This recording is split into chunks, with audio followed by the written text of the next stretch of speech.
partout te diffuser. Viens, viens, viens avec moi pour régner.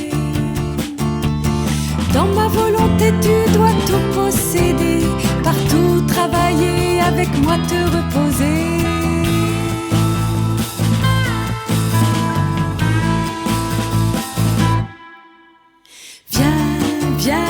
Viens dans ma volonté,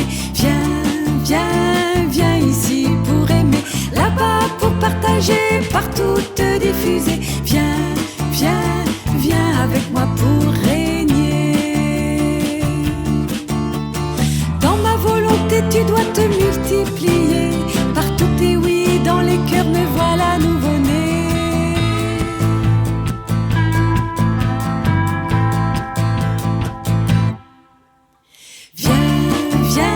Viens dans ma volonté, viens ici pour aimer, là-bas pour partager, partout te diffuser. Viens avec moi pour régner. Toi ma petite hostie, je t'ai consacrée, dans ma volonté toi seul peux me consoler.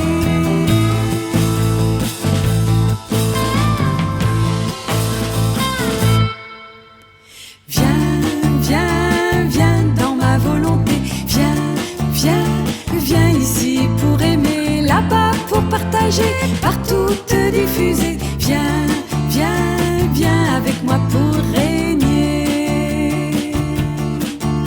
Bientôt il n'y aura plus d'autre sainteté, je l'ai dit, je vous donne ma sainteté.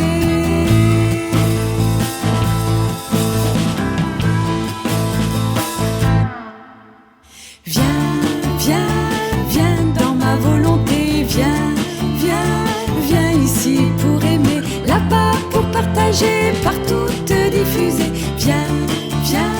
Viens avec moi pour régner. Maintenant c'est vous qui me donnez à manger, j'avais si soif et je suis venu vous chercher.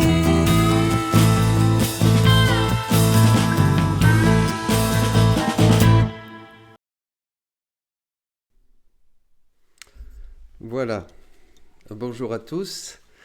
Alors, dans ce temps de retraite et de confinement, nous allons voir un petit panorama de la vie dans la divine volonté. On va commencer par prier.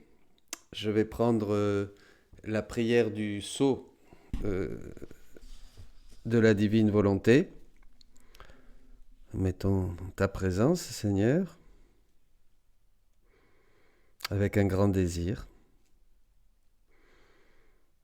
de t'accueillir toujours plus, d'accueillir ta divine volonté en nous, d'arriver à notre rien pour que tu sois notre tout, la source de toute notre activité, et que nous puissions avec toi aller partout, travailler partout, dans la création, consoler, réparer ton cœur, rejoindre les âmes, les vivants, les défunts, vivre en plénitude.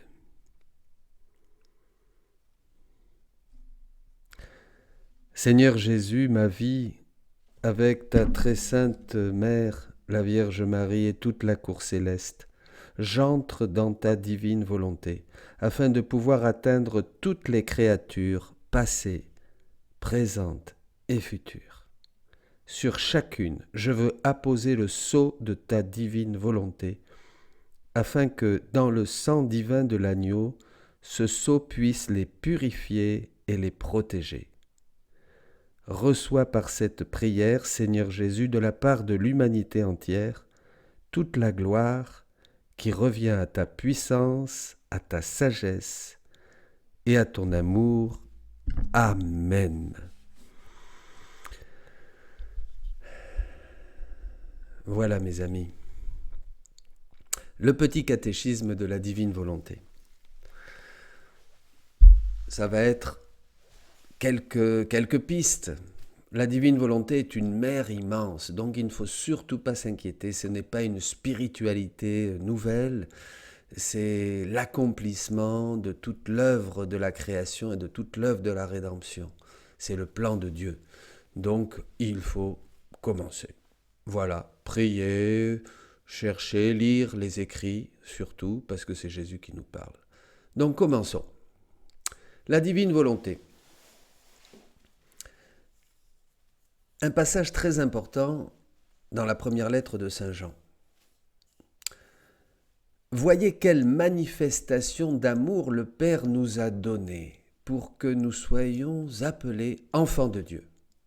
Et nous le sommes. Si le monde ne nous connaît pas, c'est qu'il ne l'a pas connu. Mais bien-aimés, dès maintenant nous sommes enfants de Dieu. Et ce que nous serons n'a pas encore été manifesté. Nous savons que lors de cette manifestation, nous lui serons semblables parce que nous le verrons tel qu'il est. Voyez mes amis, c'est le moment du dévoilement. Le règne de la divine volonté nous fait voir Jésus tel qu'il est. Jésus se livre complètement dans le livre du ciel, dans tout, dans les détails de sa vie intérieure. Et là, nous sommes saisis par cette contemplation du Christ, de Jésus, du Père, du Fils, du Saint-Esprit, de toute la vie de Dieu. Dieu, il nous révèle où il agit, comment il veut agir avec nous, qu'est-ce que nous pouvons faire avec lui et toutes les possibilités que nous avons dans cette vie, dans la divine volonté. Donc c'est quelque chose d'extraordinaire, c'est vraiment le ciel ouvert, comme disait Jésus au début de Saint Jean. Et alors là, nous le voyons et nous lui devenons semblables, bien sûr. Voyez ? Alors qu'est-ce que Jean nous annonçait ? Eh bien, Jean nous annonçait la divine volonté en tant que vie intérieure de Jésus, voilà, ou vivre dans la divine volonté. C'est la même chose, c'est ce qu'il a révélé à Louisa. La première, c'est Louisa, il n'y en a pas eu avant, parce qu'avant, il n'en avait pas parlé. Il le dit d'ailleurs, Jésus, il dit ce que je vais te dire, je ne l'ai jamais révélé avant. Même Louisa, d'ailleurs, quelquefois, elle n'est pas très contente. Elle dit, mais pourquoi tu n'en as pas parlé d'abord au saint, au pape et tout ça, et à moi, la plus pauvre, la plus misérable. Voilà, donc Louisa, c'est nous, comme je dis souvent, hein, c'est nos peurs, c'est nos doutes, elle est là, et voilà, Jésus a choisi une toute petite femme pour révéler ce grand accomplissement de tout son plan d'amour avec l'homme. Louisa est surprise. Bien voilà, est-il possible que Jésus ait laissé passer tant de siècles avant de révéler le miracle de sa divine volonté ? Est-il possible qu'il n'ait pas élu parmi tant de saints l'un d'entre eux pour introduire cette sainteté toute divine ? Il y a eu les apôtres et tous les autres grands saints qui ont étonné le monde entier. Voilà, hein, le 3 décembre 1921. Donc Louisa est étonnée. Louisa est étonnée et ça rejoint beaucoup de frères et sœurs. Comme on dit, de deux personnes, il y en a une qui va dire « c'est ça », comme j'en ai qui nous l'écrivent, hein, beaucoup nous écrivent ça, c'est ça, j'attendais ça, je comprends. Et puis d'autres qui vont être sceptiques, qui vont se poser des questions, qui vont dire mais attends, c'est pas faire la volonté de Dieu, mais ça c'est connu. Et puis voilà, et puis c'est trop compliqué. Bon, mais moi-même souvent je donne mon témoignage. Pendant quand même 5 ans, j'ai résisté aux écrits de Louisa et je ne comprenais pas. Alors, revenons aux origines, qu'est-ce qui s'est passé ? L'homme a voulu faire sa volonté et en paye les conséquences. Eh bien voilà, la tristesse, la création est secouée par des tremblements de terre, des tsunamis, les bêtes féroces ne nous reconnaissent plus comme image et ressemblance de Dieu, comme on n'irradie plus la divinité puisqu'on a perdu les dons de Dieu, dont la vie dans la divine volonté, eh bien on est malade aussi. Les conséquences du péché originel. L'homme n'est plus uni à Dieu. Nous étions faits pour être unis à Dieu. Jésus dit qu'il a conçu la volonté humaine comme un vase vide pour contenir Dieu, et nous nous sommes séparés de Dieu. Donc séparés de Dieu, eh bien nous sommes réduits à cette vulnérabilité, à notre pauvreté, à les limites de notre humanité. Avoir comme vie propre la vie même de Dieu. Voilà, c'est ça. C'est cela que nous révèlent les écrits de Luisa Picaretta.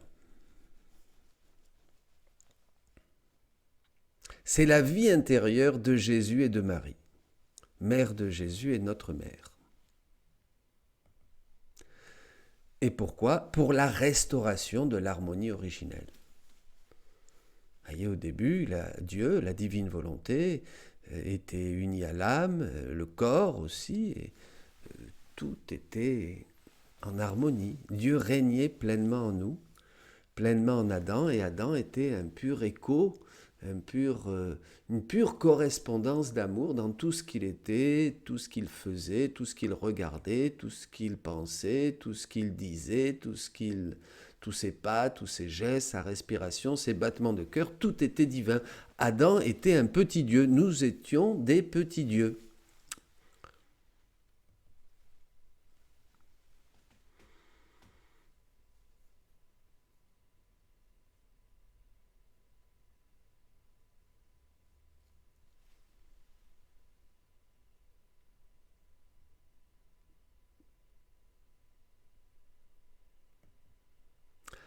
Le message de Luisa est le don de la divine volonté.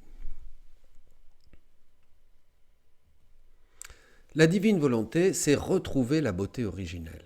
Le sous-titre du livre du ciel que Jésus donne à un des confesseurs de Luisa et dit « Tu appelleras ces écrits », c'est l'appel des créatures à revenir à l'ordre, au rang et au but pour lesquels elles ont été créées par Dieu. Vous voyez, l'ordre, le rang et le but pour lesquels, eh bien, de toute éternité, Dieu nous a créés. Il nous a créés pour régner, pour être avec lui, pour dominer la création, pour agir avec lui, et lui se réjouir avec nous, prendre ses délices avec nous, comme dit la Bible, et nous avec lui, bien sûr.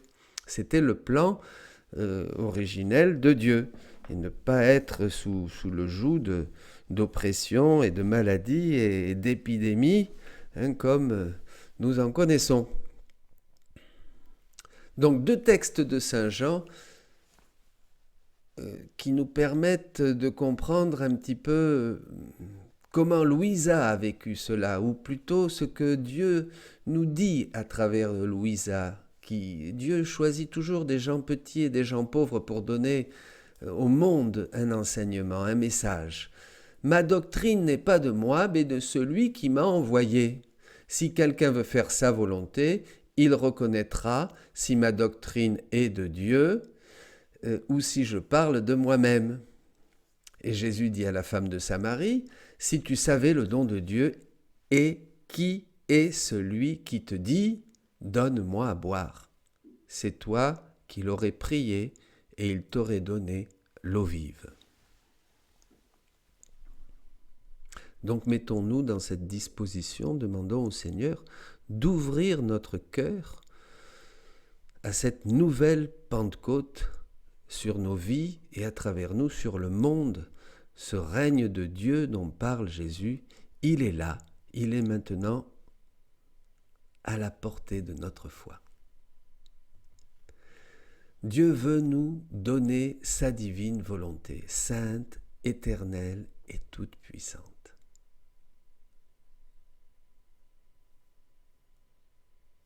Pratiquer les commandements, faire ce que Dieu voulait de manière résignée, était trop peu pour son amour. Dieu s'est fait homme pour que l'homme devienne Dieu, disent les pères et le catéchisme de l'Église catholique. Tout ce qui est à toi est à moi, et tout ce qui est à moi est à toi, dit Jésus dans Saint Jean.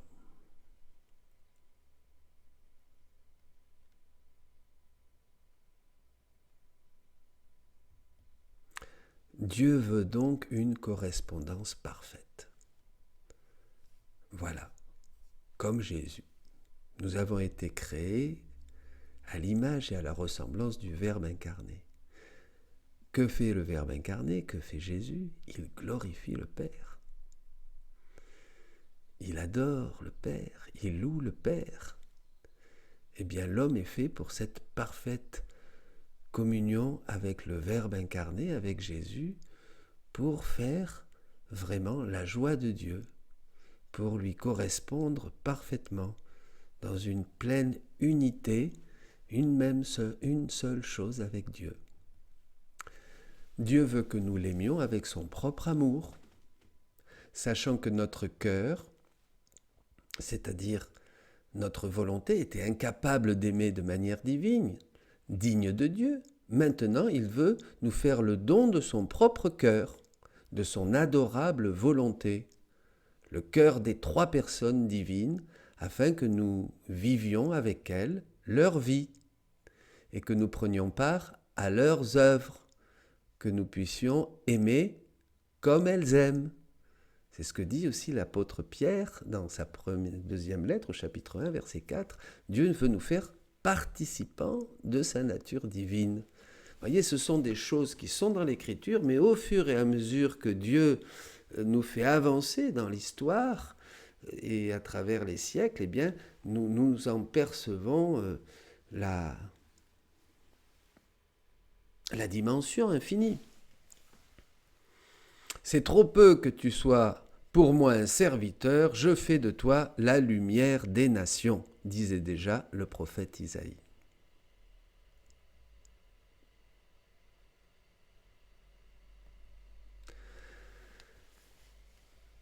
Mon fils, donne-moi ton cœur, car je veux te donner le mien. Le Seigneur maintenant nous dit, je veux te donner ma volonté afin qu'elle soit en toi ce qu'elle est en moi. Il dit à chacun, je ne pourrai jamais te donner quelque chose de plus grand que ma volonté.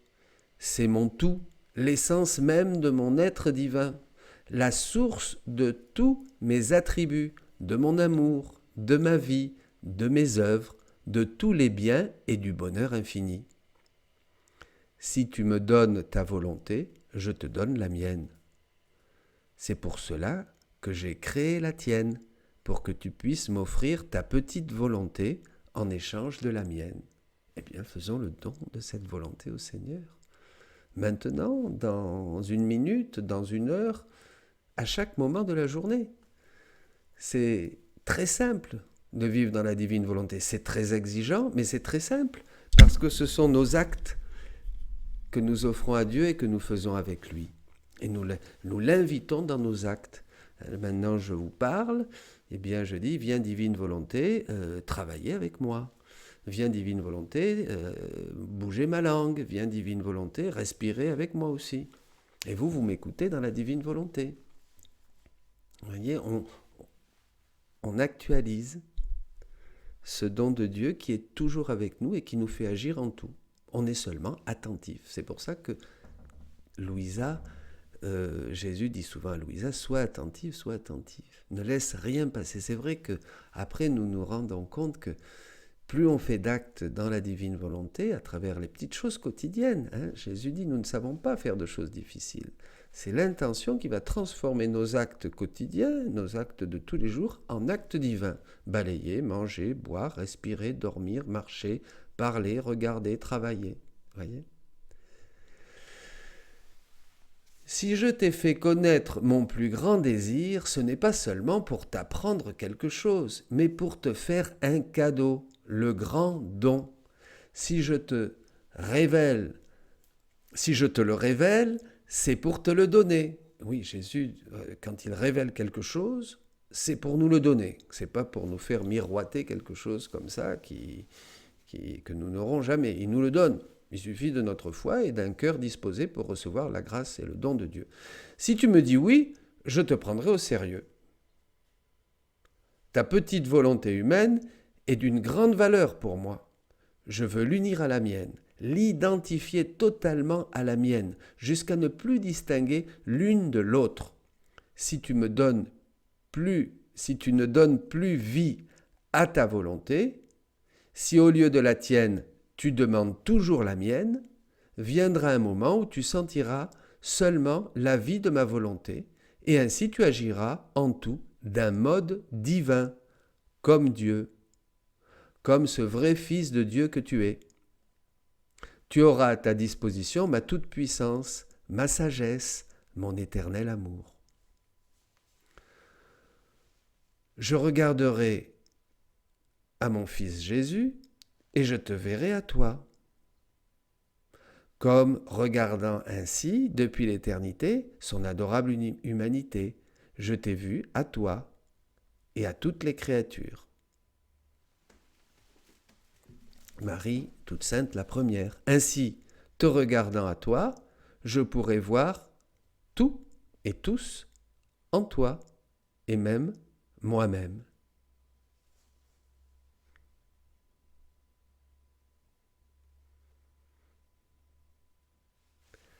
Ce sont de beaux textes qu'il faut méditer, méditer, méditer. Vous voyez, c'est pas une fois qu'il faut lire. D'ailleurs, chaque fois que nous nous replongeons dans le livre du ciel, vous verrez, tout de suite, on se sent en connexion avec Dieu. Tout de suite, on se sent connecté. Tout de suite, on sent que Dieu se déverse en nous et que nous nous déversons en lui, que quelque chose se passe. Il y a une puissance, une transcendance, une plénitude, une effusion du Saint-Esprit à travers toutes les pages du livre du ciel. Ça, c'est quelque chose qui est impressionnant. Jésus dit souvent à Louisa, « Si tu me le permets, je veux être en toi, acteur et spectateur en même temps. » Jésus veut participer. Comme il nous donne la pulsion, comme il nous donne la vie, le mouvement et l'être, dit la Bible, eh bien, il veut que tout lui soit rendu, qu'on soit conscient que tout vient de lui et tout vivre avec lui. Il veut vivre nos plus petites choses. Il veut participer à tout ce que nous vivons. Il est Dieu. Il veut nous envahir et nous immerger totalement dans son être divin. Il veut nous transformer, nous transfigurer et nous rendre cette beauté originelle que nous avons perdue à cause du péché et ensuite qui nous a tellement éloignés de Dieu jusqu'à vivre dans l'oubli de Dieu et une recherche seulement des choses matérielles. Chercher les choses du ciel, nous dit ce temps pascal dans l'épître de Saint Paul aux Colossiens, au chapitre 3. Cherchons les choses du ciel. Un très beau texte de Benoît XVI qui a été le premier, il y a plus de 30 ans, qui a reçu les manuscrits du livre du ciel. José Luis Acuña, un frère qui repose maintenant en paix, mexicain, avait porté à Benoît XVI ces manuscrits. D'ailleurs, lui-même en a fait toute une traduction de l'italien à l'espagnol. Et donc Benoît XVI a lu Louisa. Et après, il a autorisé bien sûr son procès de béatification quand Saint Annibal Maria di Francia, le confesseur de Louisa et son censeur ecclésiastique aussi, qui a reconnu les 19 premiers volumes de son vivant, les autres ça a été ensuite. Donc Benoît XVI, on le sent par beaucoup d'endroits, parle de cette divine volonté. Et là, il y a ce très beau texte dans Dieu est amour, qui dit « Oui, le oui de notre volonté à la sienne unit l'intelligence, la volonté et sentiment dans l'acte totalisant de l'amour. Vouloir la même chose et ne pas vouloir la même chose, voilà ce que les anciens ont reconnu comme l'authentique contenu de l'amour. Devenir l'un semblable à l'autre, ce qui conduit à une communauté de volonté et de pensée. L'histoire d'amour entre Dieu et l'homme consiste justement dans le fait que cette communion de volonté grandit dans la communion de pensée et de sentiments, et ainsi notre vouloir et la volonté de Dieu coïncident toujours plus. La volonté de Dieu n'est plus pour moi une volonté étrangère que les commandements m'imposent de l'extérieur, mais elle est ma propre volonté, sur la base de l'expérience que, de fait, Dieu est plus intime à moi-même que je ne le suis à moi-même. C'est alors que grandit l'abandon en Dieu et que Dieu devient notre joie. C'est un texte magnifique. C'est un texte magnifique où il y a sous-jacent, on le sent, toute la théologie de la divine volonté. Voilà, c'est extraordinaire, c'est très beau. Il existe aussi dans un autre texte une volonté de Dieu avec nous et pour nous, qui doit devenir le critère de notre vouloir et de notre être. Quand on fait sa volonté, le ciel est là, car le ciel, c'est être une même chose avec la volonté de Dieu.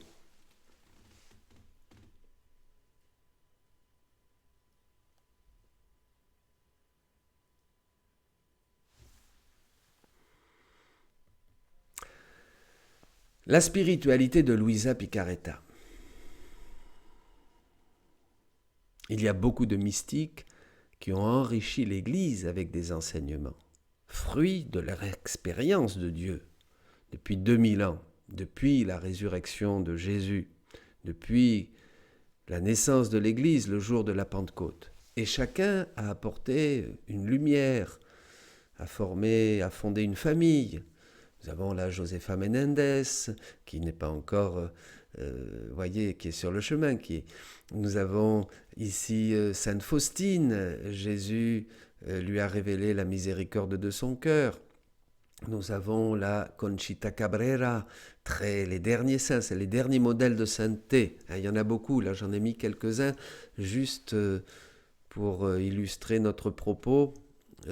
Sainte Thérèse de Calcutta, Madre Teresa, en bas à gauche Dina Bélanger, Sainte Élisabeth de la Trinité, Sainte Petite Thérèse, voilà, et d'autres saints, Sainte Thérèse d'Avila. Vous voyez, Dieu, dit Jésus à Luisa, donne d'abord un charisme à l'un, qui devient comme le père, la mère, et après, ce charisme est partagé par de nombreux enfants. Voilà, les familles, la famille bénédictine, la famille ignatienne, la famille franciscaine. Voilà comment agit Dieu. Vivre dans la divine volonté, c'est la volonté même de Dieu offerte, donnée par lui et reçue par l'homme, comme son héritage et sa propre vie. Là, c'est quelque chose de différent.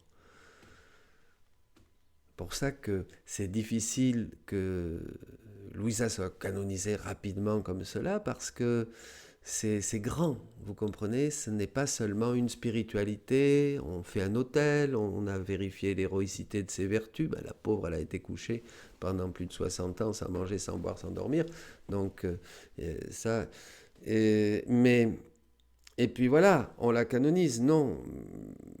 Accueillir Luisa, c'est accueillir même la divine volonté œuvrante, régnante dans l'homme, comme en elle qui a commencé. C'est la première, c'est la chef de file, bien sûr.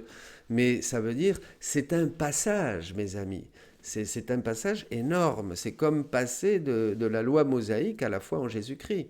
C'est comme passer de l'Ancien Testament au Nouveau Testament. Vous voyez, ça ne s'est pas fait sans difficulté.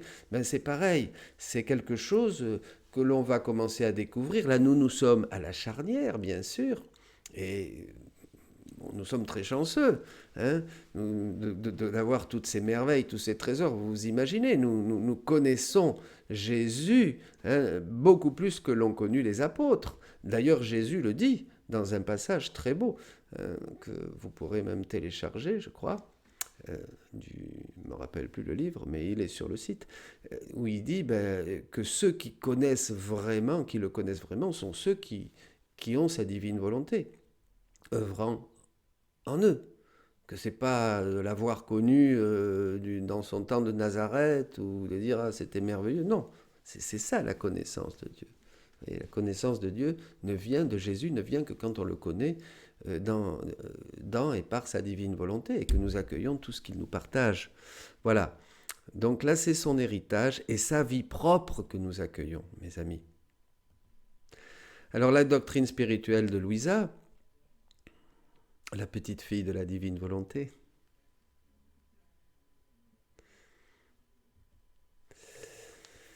eh bien, la différence avec d'autres messages, c'est qu'il ne s'agit pas seulement d'un projet, d'un itinéraire spirituel, mais c'est l'éternel projet de Dieu. C'est la promulgation d'un décret divin. Vous voyez ? C'est le règne de la divine volonté. Ce règne qu'annonçait Jésus, que désirait Jésus, pour lequel il est mort sur la croix, pour lequel il s'est fait chair, il a vécu, il a prêché, il a fait des miracles, il est mort sur la croix. C'est le royaume de Dieu, c'est que ton règne vienne, c'est l'accomplissement de ce que Jésus annonçait dans le Notre Père, que ton règne vienne, que ta volonté soit faite sur la terre comme au ciel. Dans un autre diaporama, nous méditerons sur le Notre Père, qui était là, vraiment le grand désir de Jésus. Tout est dans le Notre Père. Et il demande que ce règne vienne. Et bien ce règne, 2000 ans après, l'Église depuis 2000 ans, dit-il, récite cette prière. Et bien 2000 ans après, Jésus dit, ben voilà, ça y est, il est là le règne de Dieu. Vous pouvez maintenant le prendre. Et nous entrons dans quelque chose de nouveau, dans le royaume de Dieu. C'est l'accomplissement du règne que nous demandons dans le Notre Père. Voilà. Je ne pouvais pas donner une grâce plus grande, dit le Seigneur, en ces temps si tourmentés et de prodigieuses courses vers le mal, que de faire savoir que je veux faire le grand don du règne du suprême Fiat.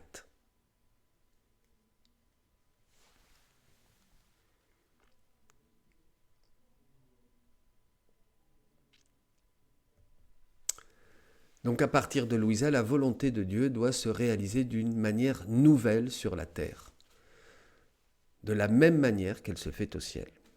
Bien sûr, les apôtres n'ont pas réagi, mais quand Jésus leur a enseigné le Notre Père, ils auraient pu dire, oui, mais nous, on ne peut pas savoir comment se fait la volonté de Dieu au ciel, donc on ne va pas pouvoir la faire sur la terre non plus.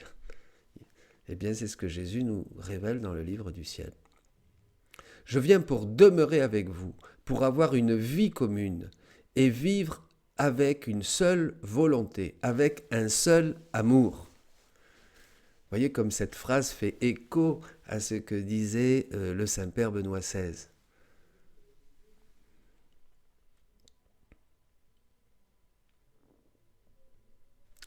Alors quoi de nouveau par rapport aux autres ? Eh bien, nous allons lire. C'est un peu long, mais bon, courage. Ma fille, ils ne veulent pas comprendre. Vivre dans ma volonté, c'est régner. Ça, c'est très important. Accomplir ma volonté, c'est être soumis à mes ordres. Ça, c'est ce que Jésus enseigne dans l'Évangile. Il a voulu commencer par là. Il le dit. Le premier état consiste à posséder. Le second, à recevoir mes ordres et à les exécuter. Celui qui vit dans ma volonté la fait sienne et en dispose. Celui qui accomplit ma volonté la voit comme la volonté de Dieu et non la sienne. Il n'en dispose pas à son gré. Vivre dans ma volonté, c'est vivre avec une seule volonté, celle de Dieu. Vivre dans ma volonté, c'est vivre comme un fils. Par contre, accomplir ma volonté, c'est vivre comme un serviteur. C'est un cadeau que je veux accorder en ces temps si tristes. Que l'on ne fasse pas seulement ma volonté, mais qu'on la possède. Ne suis-je pas libre de donner ce que je veux, quand je le veux et à qui je le veux ? Ne sois pas étonné si tu vois qu'ils ne comprennent pas. Pour comprendre, ils devront se disposer au plus grand des sacrifices, celui de ne pas donner vie, même dans les choses saintes, à leur propre volonté. Ils sentiront alors la possession de ma volonté et expérimenteront ce que signifie vivre dans ma volonté. Au livre 17, le 18 septembre 1924. Voyez, mes amis, quelle révélation, mais quel contenu, quelle richesse. Jésus, là, nous explique vraiment la différence entre ce que nous connaissons, faire la volonté de Dieu, chercher la volonté de Dieu, l'accomplir comme de fidèles serviteurs, comme des amis. Des amis, là, Jésus nous révèle un peu plus, il le dit, mes amis, il fait connaître son cœur. Mais là, ce n'est pas obéir ou accomplir, être résigné, faire, là c'est posséder la divine volonté pour régner avec elle. Un beau texte donc que je vous encourage à continuer, à méditer, à écrire, voilà, et voilà, il suffit de se plonger dans ces réalités tellement merveilleuses pour commencer à expérimenter comme un prêt, Jésus dit. Évidemment, souvent on se demande, alors quand on pense tout de suite au début qu'on va vivre dans la divine volonté d'une manière continue. Non, c'est peu à peu, bien sûr. On fait des actes, on l'appelle, on l'invite. Mais Jésus dit que s'il voit qu'on est fidèle, à chaque fois il nous prête sa volonté pour qu'elle agisse avec nous dans nos actes quotidiens, dans tout ce que nous faisons. Et selon notre fidélité, bien, après, il nous en fera le don. Mais d'abord, il nous la donne comme un prêt.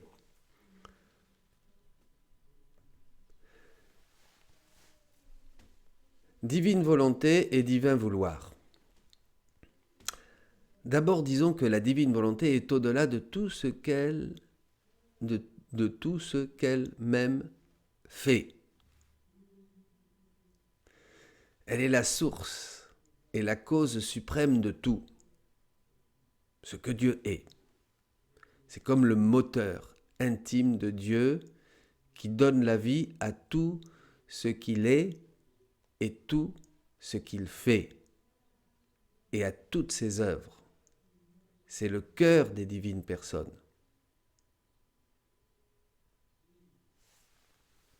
C'est le moteur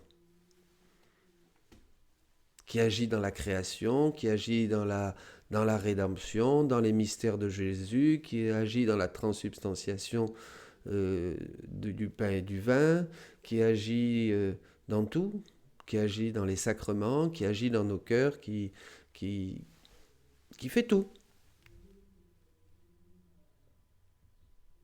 La divine volonté, c'est ce que Jésus appelle la volonté du Père. C'est la réalité la plus intime, vitale et essentielle de Dieu. Ah, tout est dans ma volonté. Si l'âme la prend, elle prend la substance de mon être qui contient tout en soi. Vous avez la référence. Magnifique. L'âme prend la divine volonté, elle prend la substance de la divinité qui contient tout.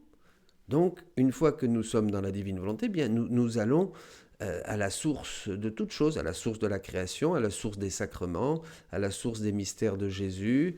Nous sommes dans l'éternité et nous possédons ces choses, puisque tout est dans la divine volonté. Le divin vouloir, par contre, c'est la volonté de Dieu, mais en acte. Parce que souvent on se possède. Alors le divin vouloir, c'est la volonté de Dieu en acte. C'est ce que Dieu fait, pas ce que Dieu veut. La différence est comme celle du cœur et des battements, ou du moteur et des mouvements. L'effet du divin vouloir, c'est l'amour. L'amour est fils de la divine volonté.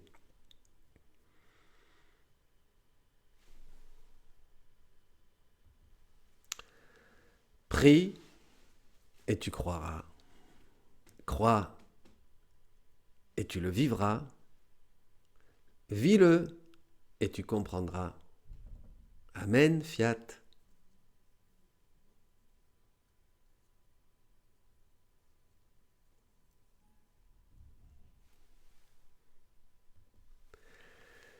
Qu'est-ce que vivre dans la divine volonté ?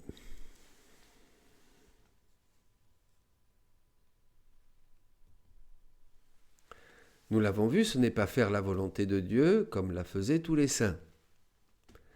Jésus dit, même les saints s'unissent à moi et célèbrent. Anxieusement, ils attendent qu'un des leurs convertisse à l'ordre divin leurs propres actes, saints, mais dans l'ordre humain. Alors jusqu'à Louisa, il y a une sainteté humaine, dit Jésus, qui était vraiment dans le ciel de son humanité. Ils se sont identifiés, ils ont imité l'humanité du Christ. L'humanité du Christ. Et ils peuplent le ciel comme des étoiles dans le firmament. Mais les saints des derniers temps, la nouvelle et divine sainteté, nous pourrions dire, comme disait saint Jean-Paul II, ce don du Saint-Esprit pour ces temps est symbolisé par la résurrection. Saint dans l'ordre humain, mais pas encore saint dans l'ordre divin.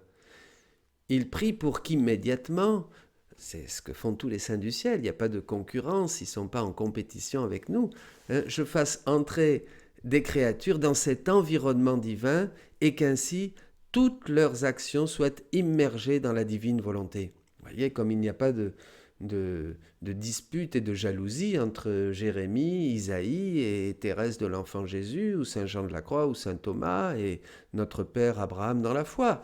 Et chacun, à un moment de l'histoire, a participé comme membre du corps du Christ, mais nous avançons tous, peut-être aujourd'hui c'est vrai que nous sommes les ouvriers de la dernière heure, et que nous avons reçu de tous ces hommes et ces femmes de Dieu, voilà, et sans avoir beaucoup travaillé, nous avons ce don immense aujourd'hui qui transforme nos vies, qui transformera l'Église, dit Jésus, elle deviendra resplendissante et qui transformera la surface de la terre aussi, dit-il, du don de la divine volonté. Ben voilà, c'est pour maintenant.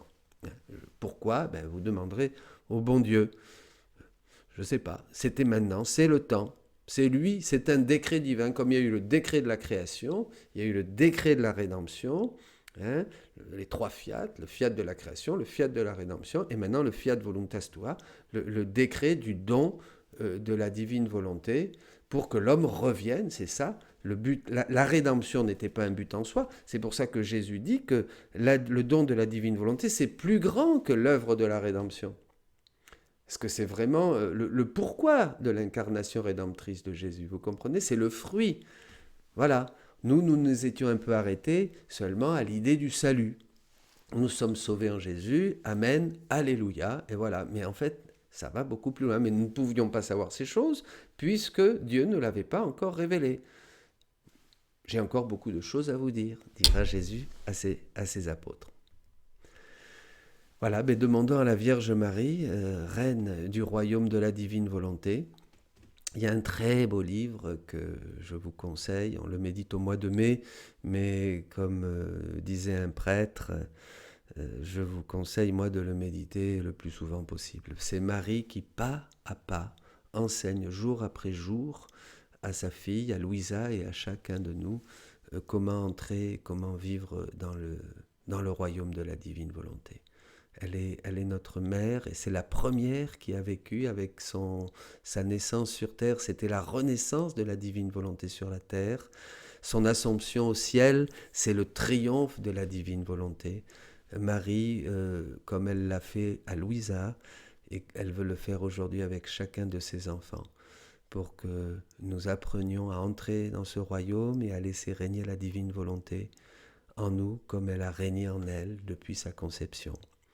Eh bien, demandons-lui cette docilité pour nous laisser enseigner par elle. Demandons-lui d'être les enfants du triomphe, le triomphe de son cœur immaculé. Je vous salue, Marie, pleine de grâce. Le Seigneur est avec vous. Vous êtes bénie entre toutes les femmes, et Jésus, le fruit de vos entrailles, est béni. Sainte Marie, Mère de Dieu, priez pour nous pauvres pécheurs, maintenant et à l'heure de notre mort. Amen.